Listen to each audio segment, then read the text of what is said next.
Hello students. Dear students, आज हम लोग कॉम्बिनेशंस के ज्योमेट्रिकल एप्लीकेशन के बारे में स्टडी करेंगे। इससे पहले के कई वीडियो में हमने आपको कॉम्बिनेशंस के बारे में बताया। आज हम कॉम्बिनेशंस का ज्योमेट्रिकल यूज देखेंगे, कैसे उसको हम ज्योमेट्रिकल केस में यूज करेंगे ये हम देखेंगे। तो आइए इसमें हम लोग फर्स्ट जो रूल देखेंगे, रूल नंबर 1, ज्योमेट्रिकल एप्लीकेशन का फर्स्ट रूल है ना। कहता है if n points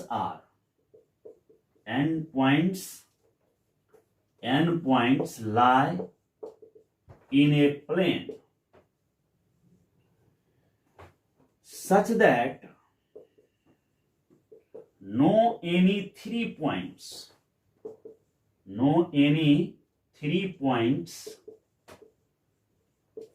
are collinear. No any 3 points are collinear. ठीक है।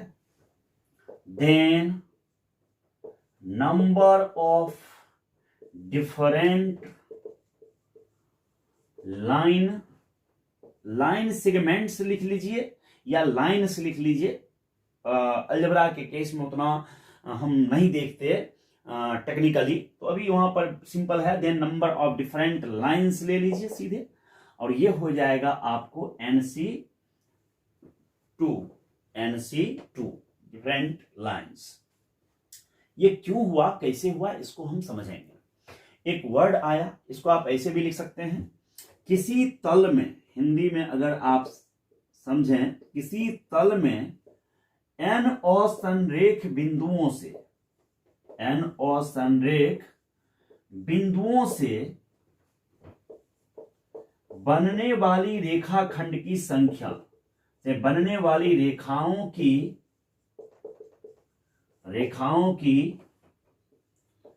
संख्या का फॉर्मूला हो जाएगा NC2। ये NC2 क्यों हुआ? NC2 क्यों हुआ? देखिए, बिंदु अगर n है या 5 बिंदु, 4 बिंदु, जितना भी मान लीजिए, हम ऐसे लिए, ये ऐसे इधर ऐसे ले लिए। कहता है कि जितने भी बिंदु होंगे उसमें से कोई भी 3 बिंदु कोलिनियर नहीं होना चाहिए। उसके लिए वर्ड यूज हुआ असंरेख, है ना। सभी के सभी नॉन कोलिनियर्स हैं। All points are non collinears. Non collinears का अर्थ होता है कि एक रेखा ऐसा नहीं खींचा जा सकता है जो 3 बिंदु से पास करे। एक रेखा ऐसा नहीं खींचा जा सकता है जो 3 बिंदु से क्या हो, पास हो। अगर 3 बिंदु से एक ही रेखा पास हो जाएगा तो वो तीनों बिंदु संरेख कहलाएगा। If 3 or more points lie on the same straight line, then they are said to be in collinear, है ना। किसमें कहलाएगा? कोलिनियर में कहलाएगा, है ना। तो आइए यहां देखिए, कहता है किसी तल में n असंरेख बिंदुओं से बनने वाली रेखाओं की संख्या का फॉर्मूला हो गया NC2। तो जैसे ये 4 बिंदु है ABCD, तो इससे कहा कि कितनी रेखाएं बन सकती है, तो फॉर्मूला तो सीधे पढ़ लिए 4C2 और सॉल्व कर देंगे तो ये 6 आ जाएगा। अब हमको जानना है कि 6 कैसे बना। सो देखिए, एक तो A से B जाने वाला हो गया, एक हो गया A से C जाने वाला, फिर एक हो गया A से D जाने वाला। मतलब इसमें से 2 बिंदु जितने तरीके से चुना जाएगा, इन सभी बिंदुओं में से 2 बिंदु जितने तरीके से चुना जा सकता है, उतनी तरह की रेखाएं यहां खींची जा सकती है ना। तो वास्तव में इसका मीनिंग क्या हुआ कि n वस्तु में से आप 2 बिंदु का चयन कीजिए। आप कितने तरीके से चयन कर सकते हैं, तो फॉर्मूला हो गया NC2, है ना। तो अब यहां देखिए, अभी तो 3 रेखा दिखा है। अब देखिए, ये हो गया। अब हम ये CD से पास होने वाला चौथा हो गया, BD से पास होने वाला 5वां हो गया, है ना। BC से पास होने वाला 6ठा हो गया। 6 तरह की रेखाएं आपको दिख रही हैं कि नहीं? 6 रेखाएं हो गई। तो आप समझ गए कि अगर n असंरेख बिंदु है तो उससे कितनी रेखाएं खींची जा सकती है, NC2। नेक्स्ट रूल आइए, अगला, है ना, second rule.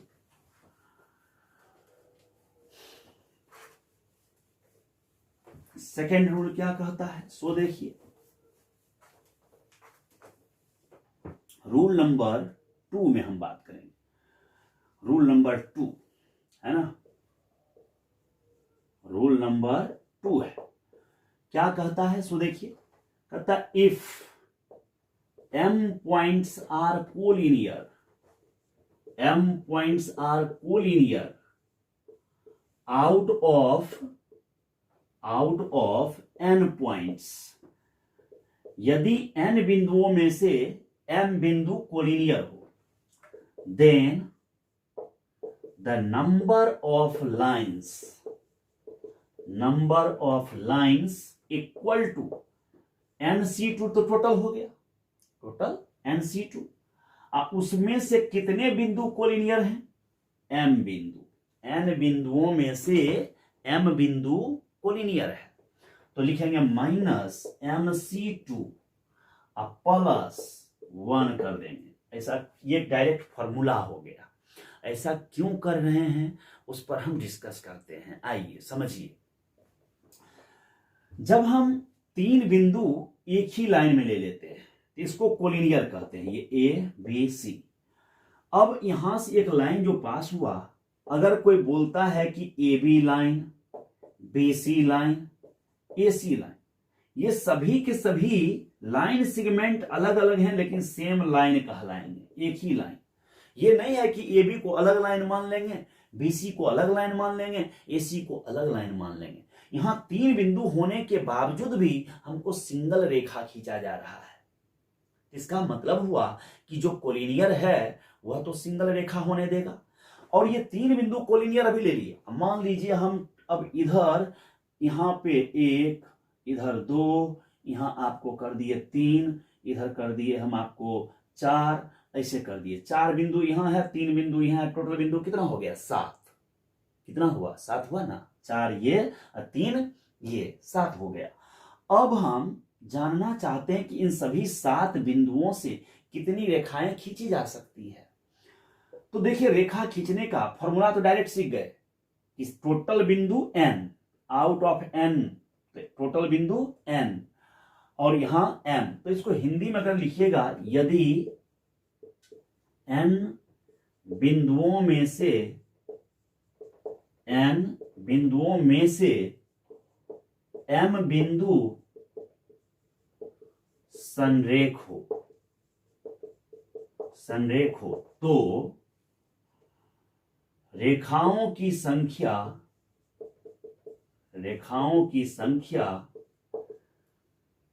nc2 minus mc2 plus 1 होगी। ठीक है, ये होगी, ठीक है ना, ये हिंदी हो गया इसका। तो अब थोड़ा समझिए कैसे, फॉर्मूला तो डायरेक्ट लगा देंगे हम, 7 बिंदु टोटल है तो 7c2 माइनस, है ना, कितने बिंदु कोलिनियर है, 3, तो 3c2 अब प्लस 1, 7c2 का वैल्यू अगर आप निकालिएगा ना तो 21 आएगा। थोड़ा निकालने का प्रैक्टिस, ये सब कहिएगा सर आपको दिमाग में नहीं, क्वेश्चन का प्रैक्टिस किए, मेहनत किए तो सब दिमाग में बैठ गया। जब क्वेश्चन आप बनाइएगा तो आपको भी कैलकुलेशन बहुत सारा दिमाग में बैठ जाएगा और ये एग्जाम में आपको टाइम बचाएगा।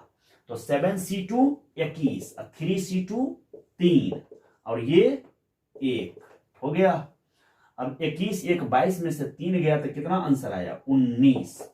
ये 19 तो फॉर्मूला से निकल गया। अब थोड़ा सिंपल सोच पे आइए, एकदम सिंपल सोच पे। एक बात सोचिए, ये 4 बिंदु, ये जो 4 बिंदु है ये तो नॉन कोलिनियर है ना, नॉन कोलिनियर। तो अभी अभी 4 बिंदु में से 2 बिंदु को लेकर के कितनी रेखाएं हम खींचे थे, 6। तो रूल से अगर लिखें तो 4c2।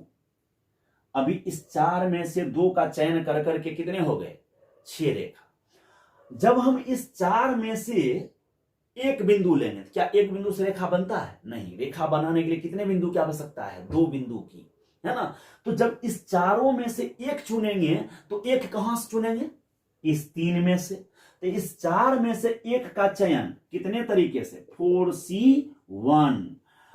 इस 3 में से भी एक का चयन 3c1। कहिएगा गुना क्यों किए, इसलिए गुना किए कि केवल एक बिंदु चुनने से हमारा रेखा नहीं बन गया, जब हमको दोनों ही काम करना पड़ेगा, एकदम कंडीशन है कि दोनों होना ही चाहिए तभी मेन काम संपन्न होगा, तो गुना अगर एक ही के करने से हो जाता तब हमको गुना करने की जरूरत नहीं, तब ऐड होता। जैसे कि ये 4 में से 2 बन गया, रेखा बन गया कितने तरह, तो आगे प्लस करना पड़ा। लेकिन 4 में से एक बिंदु के चयन करने से, चुनने से रेखा नहीं बनेगा। रेखा बनाने के लिए 2 बिंदु की जरूरत होती है, तो 4 में से एक चुने, अब फिर 3 में से भी एक चुने, 3C1, और उसके बाद प्लस ये जो टोटल है एक ही ना रेखा बनेगा, तो एक रेखा। चलिए अब थोड़ा इसका 4C2 तो 6 हो गया, और 4C1 4 होता है, 3C1 3, 4 तिया 12 हो गया, और ये 1, 12 6 18, 1 19। अब गौर करिए, ये 19 इधर भी 19। समझे कि नहीं समझे? तो ये जरूरी नहीं है कि फॉर्मूला याद रहे, कॉमन सेंस होना बहुत जरूरी है परमुटेशन एंड कॉम्बिनेशन में, है ना, समझदारी होनी चाहिए। तो आइए ये क्लियर हो गया। अब नेक्स्ट आइए अगला रूल नंबर 2। रात के अभी वही 3:15 हो रहा है, आप लोगों को पढ़ा रहे हैं, तो उधर पढ़ने के लिए एक प्राणी जग गया है, आपको आवाज शायद वीडियो में आ रहा होगा, गौर से सुनिएगा। आइए नेक्स्ट देखिए, रूल नंबर 2 के बाद रूल नंबर 3 में आते हैं।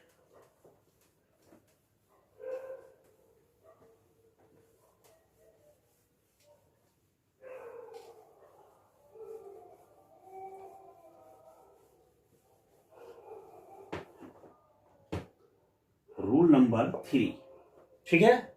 अब रूल नंबर 3 क्या है सो देखिए, इसमें कहता है the number of diagonals in any polygon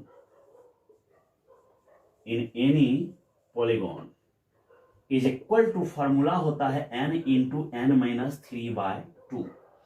ये निकलता है इससे nc2 minus n से, इसी को सॉल्व करके ये आ जाता है where जहां n जो है वह है द नंबर ऑफ साइड्स, भुजाओं की संख्या। इसका मतलब हुआ कि n भुजा वाले बहुभुज में विकर्णों की संख्या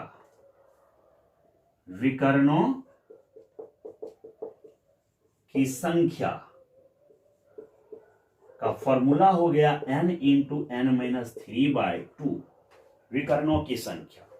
तो किसी भी बहुभुज में विकर्ण की संख्या निकालने का फॉर्मूला हो गया n into n minus 3/2। अगर हमको चतुर्भुज में निकालना है, क्वाड्रिलेटरल जिसको इंग्लिश में कहते हैं, तो n की जगह 4 रखेंगे। पेंटागोन में, जिसको हिंदी में पंचभुज कहते हैं, तो n की जगह 5 रखेंगे। हेक्सागोन उसमें हम 6 रखेंगे। हेप्टागोन 7 रखेंगे। ऑक्टागोन 8 रखेंगे। नोनागोन 9 रखेंगे। डेकागोन 10 रखेंगे। तो इस तरह से बड़ी आसानी से डायगोनल की संख्या निकल जाएगी, विकर्णों की संख्या निकल जाएगी। और कभी कभी विकर्णों की संख्या दे दे और भुजा निकालना पड़े तो वो भी निकल जाएगा, जो पिछले हम किसी वीडियो में कॉम्बिनेशंस के किसी वीडियो में हमने इस पर जिक्र कर दिया है, तो यहाँ हम ज्यादा जिक्र इसका नहीं करेंगे, ठीक है। तो नेक्स्ट रूल पे आइए, रूल नंबर 4 पे। रूल नंबर 4, ठीक है। If n points are non collinear, n points are non collinear, then the number of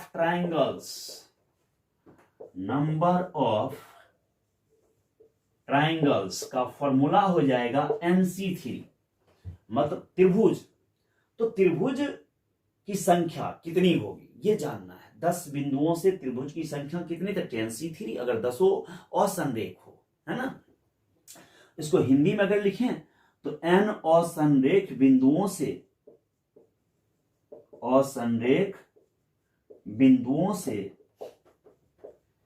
बनने वाली त्रिभुजों की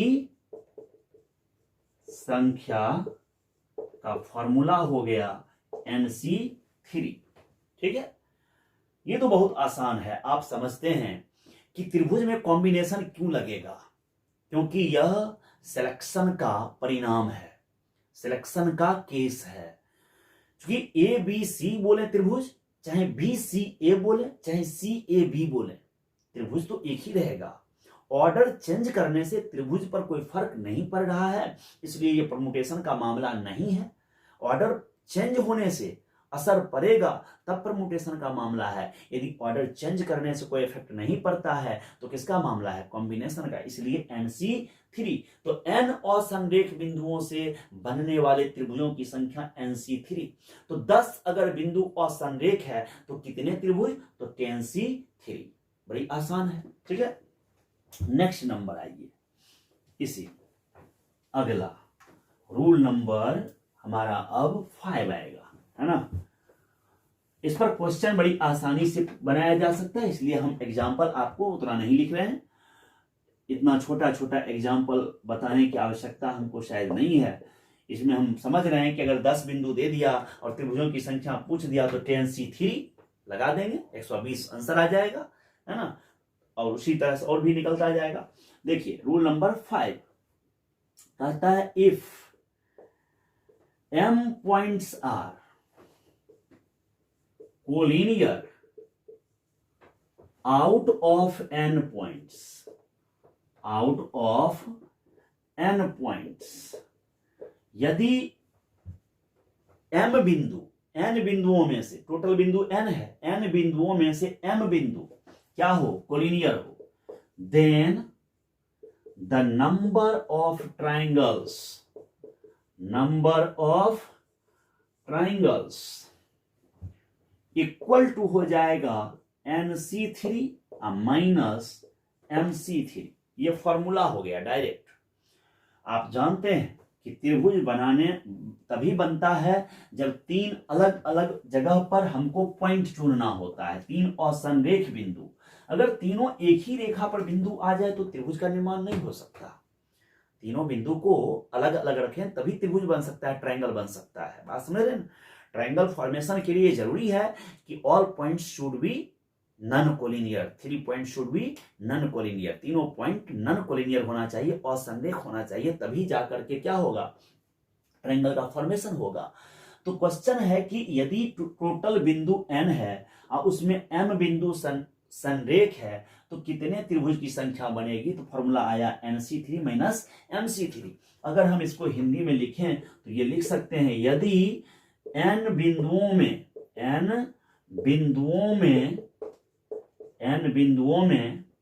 बिंदु, है ना, असंरेख हो,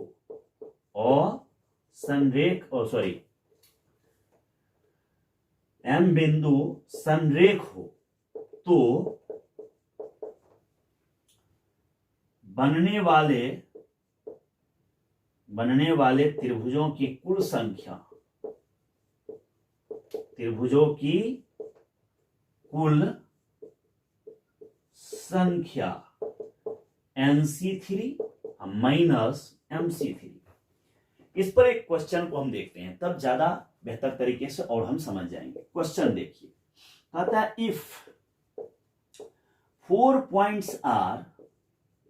points are collinear out of 10 points, 10 बिंदुओं में से 4 बिंदु संरेख है।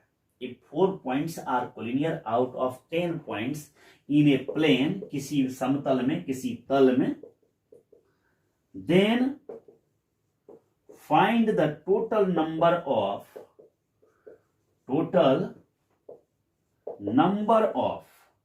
ट्राइंगल्स, है ना, which can be formed by joining them, उन सभी को जोड़ करके बनने वाले सभी ट्राइंगल्स की संख्या हमको बताना है ना। तो आइए, if 4 points are collinear out of 10 points, rule के हिसाब से अगर हम चलें तो टोटल हमको यहां पर बिंदु कितना है 10, तो n का काम हमारा करेगा 10, नहीं, उसमें से कितने कोलिनियर हैं 4, कितने कोलिनियर हैं 4, तो 4 अगर कोलिनियर है तो m की जगह पे 4। अब रूल कहता है 10C3 इट मीन NC3, तो 10C3 माइनस MC3 तो 4C3, 10C3 का मतलब हुआ 120, 4C3 का मतलब 4 तो 116। ये तो फॉर्मूला से आपको आंसर निकल गया, 116 त्रिभुज बनेंगे। कितने तरह के त्रिभुज बनेंगे? जब 10 टोटल बिंदुओं में से 4 बिंदु समरेख हो तो कितने तरह के त्रिभुज बनेंगे? 116, है ना।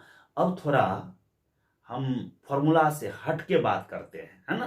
थोड़ा ठीक से समझने का कोशिश करिएगा, दिमाग लगाइएगा। ये सब 11th में पढ़ने का चीज है, बहुत अच्छे से, है ना। तो इसको ठीक से आप देखिए कैसे बनता है। इसी क्वेश्चन को हम आपको बता रहे हैं, प्रैक्टिकली आप समझने का थोड़ा कोशिश करिए, ठीक ना। आइए, टोटल बिंदु 10 है, उसमें से 4 कोलिनियर है, तो 4 कोलिनियर है तो 4 को पहले एक लाइन में हम ऐसे कर दिए। देखिए कोलिनियर हो गया 4। अब 6 बिंदु इधर कहीं है, जहां तहां 6 बिंदु है, नन कोलिनियर है, उसमें से कोई 3 बिंदु को एक लाइन में नहीं लिया जा सकता। m का वैल्यू हमेशा ग्रेटर देन इक्वल टू 3 होना चाहिए यहां, है ना। इस जो रूल लिखा है उस रूल में m का value greater than equal to 3 होना चाहिए। तो अब यहां मतलब जब भी कोलिनियर की बात होगी तो 3 होगी, 2 बिंदु तो ऑलवेज कोलिनियर होता है। तो यहां पे ये है, तो अब यहां देखिए 6 बिंदु अलग अलग जगह अगर हम ले लिए ऐसे ऐसे, है ना, फिर एक हम यहां पर दे दिए, इस जगह दे दिए, फिर इधर खींच दिए ऐसे, है ना। कितना हो गया? 2 2 4 1 5 हो गया। एक और इधर दे देते हैं कहीं, यहाँ 6 हो गया। चलिए, तो अब ये 6 हो गया, ठीक है ना। तो ये 4 जो है, ये 4 कोलिनियर है, तो इसमें से किसी 3 को अगर हम मिलाएं तो क्या त्रिभुज बनेगा? नहीं बनेगा। और इधर ये 6 नॉन कोलिनियर है, ये 6 क्या है? Non collinear. थोड़ा अपने खोपड़ी को खोलो बढ़िया से, देखो बहुत आसानी समझ आएगा, समझ में आएगा। हमको ये फॉर्मूला नहीं भी याद है तब भी बनेगा, बहुत आसान है। त्रिभुज बनने के लिए कितने बिंदु की जरूरत है? त्रिभुज बनने के लिए कितने बिंदु की? 3 बिंदु की जरूरत है, नहीं। तो 3 बिंदु का चयन हम कैसे कैसे कर सकते हैं ये सीखना है। तो ये टोटल 6 बिंदु है, तो 6 में से अगर कोई 3 को अगर मिला दे तो त्रिभुज बन जाएगा, तो 6C3। अब ये त्रिभुज इन 6 बिंदुओं से बनने वाला निकल गया। दूसरा आइए, जब हम इसमें से 6 में से 2 बिंदु चुने तो चुनने का तरीका 6C2, तो क्या 2 बिंदु चुन के त्रिभुज बन गया? त्रिभुज बनने के लिए कितने बिंदु की जरूरत है? 3 बिंदु। ये त्रिभुज अभी नहीं बना है, तो एक बिंदु और चुनना पड़ेगा। इस 6 में से जब चुन लिए 2, तो एक इस 4 में से चुन लेते हैं, तो 4C1। त्रिभुज बनेगा कि नहीं बनेगा? कोई 2 चुनो इसमें से, एक इसमें से, ये दोनों अगर चुन लें, आइए इसको इसे मिला दें तो देखो त्रिभुज बन जाएगा, नहीं बन जाएगा? एक और तरीका है, इसी में से 2 चुन ले, 4 में से 2, चलो 4 में से 2 चुन ले, त्रिभुज बन गया? नहीं, अभी एक बिंदु और चाहिए। कहां से लेंगे? ऊपर वाला से, 6C1। आ जाओ, 6C3 का वैल्यू निकालो। 6C3 निकालोगे तो 20 आएगा, कैलकुलेशन करके देख लो। 6C3, ठीक ना, 62 15 होता है, 6C3 20 निकलेगा, ठीक है। और इसको देखो, 6C3 ऐसे निकालोगे तो लिखोगे नीचे कितना? 6 × 5 × 4, नीचे फैक्टोरियल 3 का वैल्यू 6 कट गया, 20 हो गया। 6C2 15 होता है, ये 4 होता है। 4C2 6 होता है, ये 6C1 6 हो गया। तो थोड़ा इसको आप जो है कैलकुलेशन करिए, तो लिखेगा 20, ये हो गया 60 और ये हो गया 36। 60 20 80 और 36 जोड़ दीजिए 116।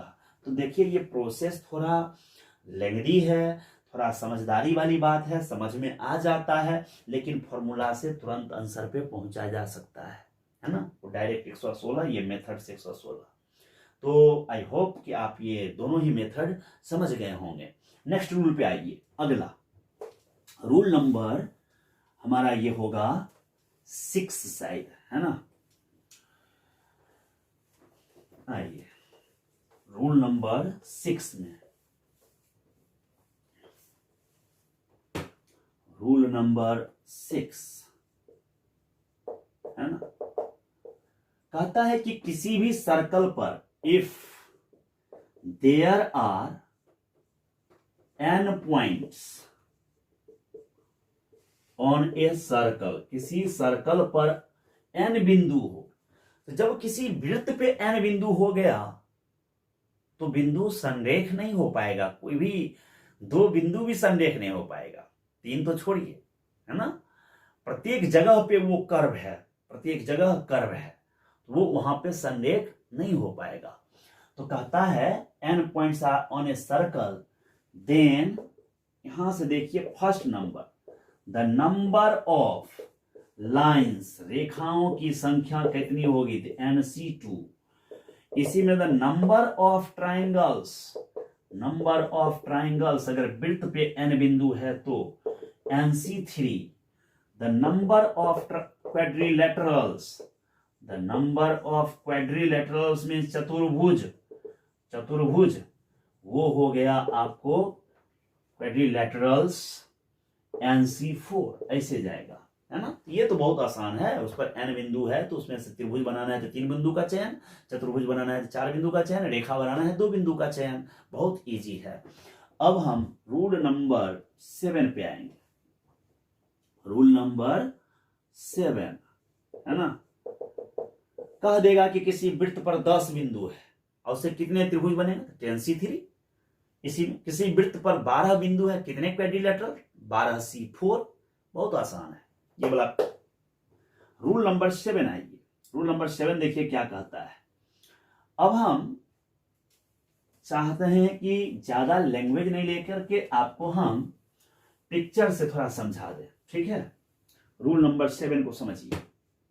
जैसे ये देखिए एक स्क्वायर है, ये एक स्क्वायर है, ये एक स्क्वायर ले लीजिए, n इंटू n का साइज का, n इंटू n साइज का मतलब हुआ कि आपको दे देगा 5 इंटू 5 मतलब 5 सेंटीमीटर लंबा, ऐसे 5 सेंटीमीटर साइड वाला, 10 इंटू 10 मतलब 10 सेंटीमीटर साइज वाला, और तब उसमें इसको अलग बराबर बराबर हिस्से में ऐसे बांटते हुए चला गया, ठीक है। तो डॉट डॉट डॉट ये हो गया, फिर इधर भी ये इस तरह से बराबर हिस्से में बांटते हुए, ठीक है ना, इसको सॉरी बराबर हिस्से में इस तरह से, ओह नहीं पर ठीक से खिंचाओ, हाँ ये हो गया, फिर इधर ये हो गया, देख रहे हैं डॉट डॉट। तो इधर n पार्ट्स में ये बट गया, n पार्ट्स, और ये भी आपको इधर n पार्ट्स में बट गया, है ना, n पार्ट्स। तो जब ये n पार्ट्स में बट रहा है तो हमसे पूछा कि इसमें कितने तरह के ट्रायंगल क्रिएट होंगे, सॉरी स्क्वायर क्रिएट होंगे, और कितने तरह के रेक्टेंगल क्रिएट होंगे। अभी इस बीच में और खींचा जा सकता है ढेर सारा, यहां भी खींचा जा सकता है ना। तब क्वेश्चन है कि कितने इसमें वृत्त खींचे जा, सॉरी कितने इसमें वर्ग खींचे जा सकते हैं और कितने इसमें आयत खींचे जा सकते हैं। तो आप जानते हो कि सभी वर्ग जो है वो आयत हो जाएगा, लेकिन सभी आयत जिसको रेक्टेंगल कहते हैं, है ना, रेक्टेंगल आयत, है ना, तो इसमें कह रहा है कि सभी रेक्टेंगल्स स्क्वायर नहीं हो सकते, लेकिन सभी स्क्वायर क्या होगा, वर्ग क्या होगा, आयत। तो स्वाभाविक है कि आयत की संख्या ज्यादा होगी और वर्ग की संख्या कम होगी। तो क्वेश्चन है कितने वर्ग होंगे, तो इसमें है the number of squares, number of squares. इसका फॉर्मूला लग जाता है sigma r square, r equal to 1 से लेके n। इसका कैलकुलेशन कर दें तो सीधे n into n plus 1 into 2n plus 1 by 6, sigma n square का जो फॉर्मूला है वही लग गया यहाँ। क्लियर है, n into n plus 1 into 2n plus 1 by 6। और इसी में आपको द नंबर ऑफ रेक्टेंगल्स अगर पूछ दे, रेक्टेंगल्स आयत की संख्या, रेक्टेंगल्स आयत की संख्या, तो ये आपको हो जाएगा sigma r cube, r equal to 1 से लेके n, है ना। अच्छा, sigma r cube, r lower limit 1 दिया, अपर लिमिट n दिया, तो सबसे पहले आपको आर की जगह 1 रखना है, तो ये 1 का क्यू लिखाएगा प्लस, फिर 1 के बाद किसकी बारी, सिग्मा का अर्थ ही जोड़ होता है, 2q, फिर 3q, और r का मैक्सिमम वैल्यू कहां तक जाना है, अपर लिमिट n तक, तो nq। तो इसका फॉर्मूला अलजेब्रा में सीक्वेंस एंड सीरीज में सीधे सीधे होता है n इंटू n प्लस 1/2 का होल स्क्वायर। बस वो निकल गया रेक्टेंगल की संख्या, आयत की संख्या, और ऊपर वाला आपको निकल गया वर्ग की संख्या।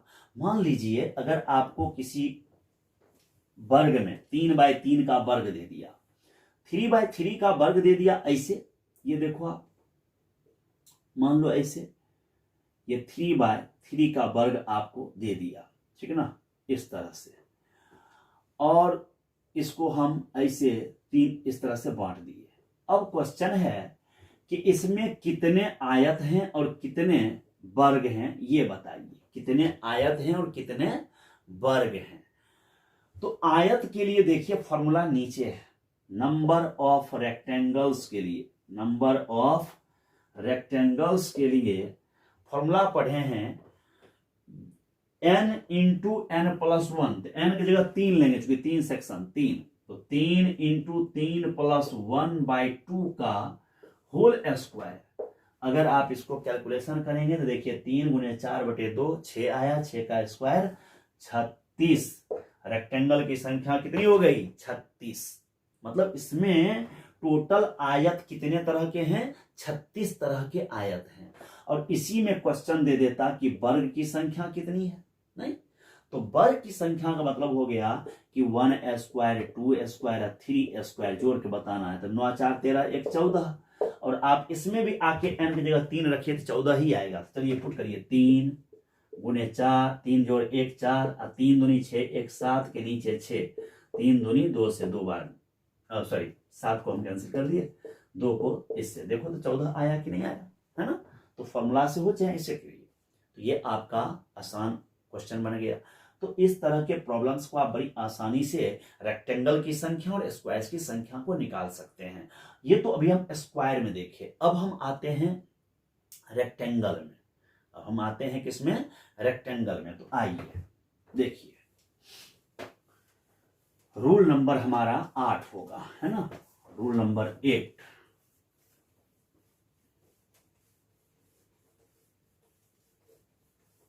ये देखिए, मान लीजिए कि कोई रेक्टेंगल है, आपको इस तरह से ये रेक्टेंगल दे दिया, आयत, और इसमें इसको n मान लिया गया और इसको p मान लिया गया। मतलब n का वैल्यू p से क्या है, कम है, n का वैल्यू p से कम है, ऐसा है। ये लेंथ का काम कर रहा है और ये ब्रेथ का काम कर रहा है, ठीक है ना। अब स्वाभाविक है कि इसको हम चाहें तो ऐसे ऐसे करके टोटल इस तरह से डॉट डॉट इसको हम n पार्ट्स में बांट सकते हैं, n पार्ट्स में, है ना, n पार्ट्स। और इसको जब ऐसे हम करेंगे इस तरह से ये, है ना, और यहां तक आएंगे, ये टोटल p पार्ट्स में बटेगा। कितने हिस्से में, p पार्ट्स में, p तरह के p पार्ट्स, कोई दिक्कत नहीं है। अब आप गौर कीजिए, इसमें क्वेश्चन कह दे कि स्क्वायर्स की संख्या कितनी होगी और रेक्टेंगल की संख्या कितनी होगी। तो number of rectangles of any size, the number of rectangles सीधे कह दे तो भी, चाहे ऑफ एनी साइज लगा दे तो भी कोई प्रॉब्लम नहीं है, ऑफ एनी साइज। तो इसका सीधे फॉर्मूला हो गया np/4 n + 1 इंटू p+1, ऐसे हो गया, np/4 n + 1 p+1, ये फॉर्मूला हो गया। अब आप इसी में नंबर ऑफ स्क्वायर्स जान लीजिए, नंबर ऑफ स्क्वायर्स, ठीक है। तो नंबर ऑफ स्क्वायर्स के लिए फॉर्मूला हो जाएगा आपको सिग्मा r = 1, और जो इस दोनों में छोटा रहेगा उसको वहां लेना है। ये n ले लें, n छोटा है, और तब लिखाएगा n प्लस 1 माइनस r, अब p प्लस 1 माइनस r, मतलब r का जो वैल्यू है, r हमारा वेरिएबल है, उसका वैल्यू 1 से स्टार्ट होगा और कहां तक जाएगा, n तक जाएगा, जो इस दोनों में छोटा है वहां तक जाएगा। तो जब हम इसमें पुट करें, सबसे पहले क्या पुट करेंगे, 1 तो n, 1 माइनस 1 तो ये तो n बच गया, इसमें जब रखेंगे तो 1 माइनस 1 तो p बच गया, प्लस अगला लाइन, जब हम यहां r की जगह 2 रखेंगे तो n माइनस 1 आएगा और इधर p माइनस 1 आएगा।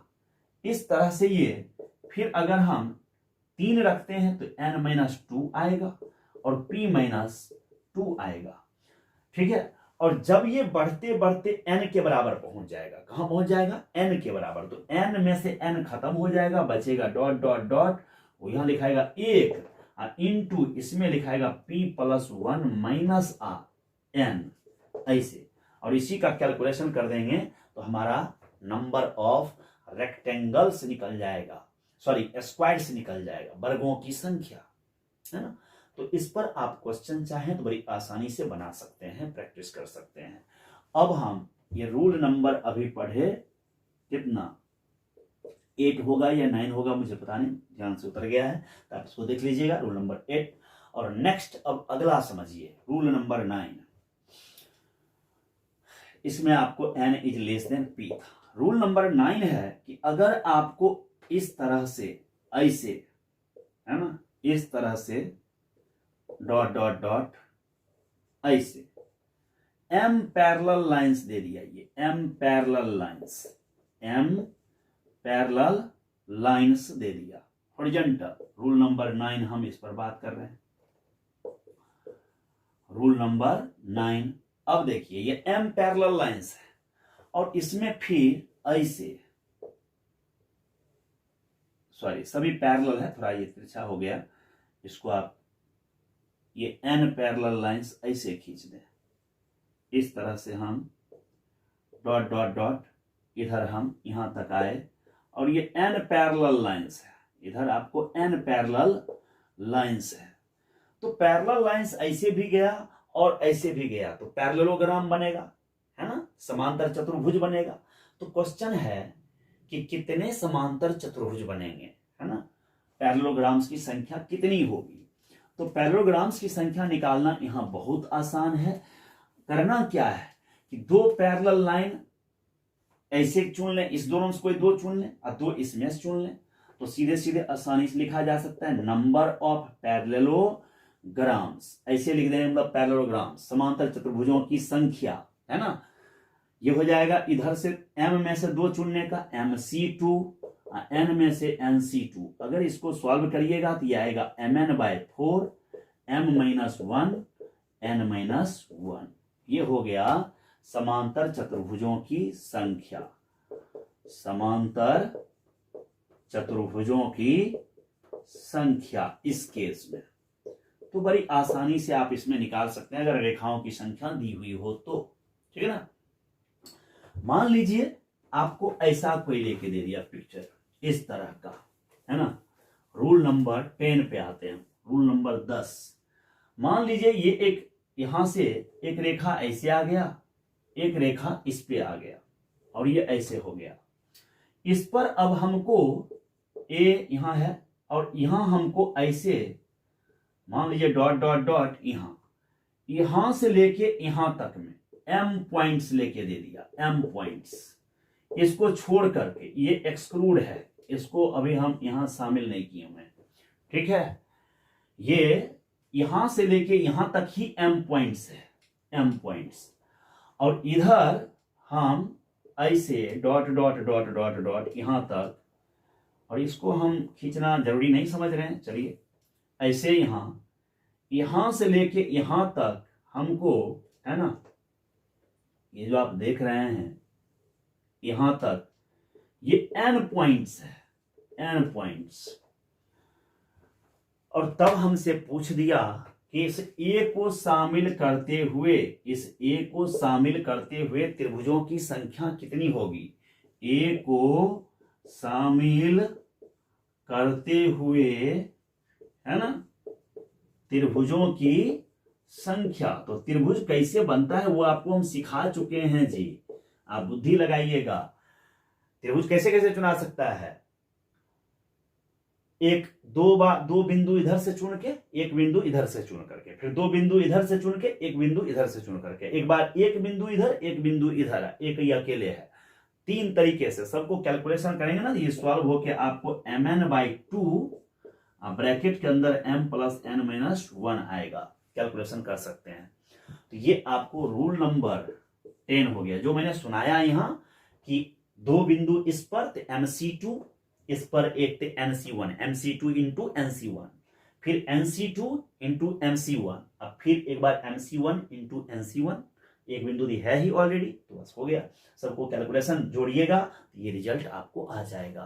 तो इस तरह से हमने आपको आज इसमें 10 रूल बता दिए टोटल ज्योमेट्रिकल एप्लीकेशन में। आई थिंक कि इससे ज्यादा क्वेश्चन आपको डिफेंस के फील्ड में या फिर 11th-12th के एग्जाम में या फिर जेईई मेंस में भी इससे ज्यादा प्रॉब्लम आपको नहीं देगा, ठीक है, ज्योमेट्रिकल एप्लीकेशन में।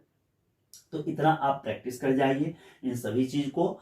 और कैसा लगा ये वीडियो, कृपा करके आप लोग जरूर कमेंट कीजिए। आपका कमेंट पढ़ने के बाद हम थोड़ा और जो है सो उत्साहित होते हैं और फिर अपने काम पर हम ज्यादा ध्यान दे पाते हैं। तो आप लोग कमेंट जरूर करें और अपने दोस्तों के साथ भी इसे ज्यादा से ज्यादा शेयर करें, ठीक है। जय हिंद, जय भारत।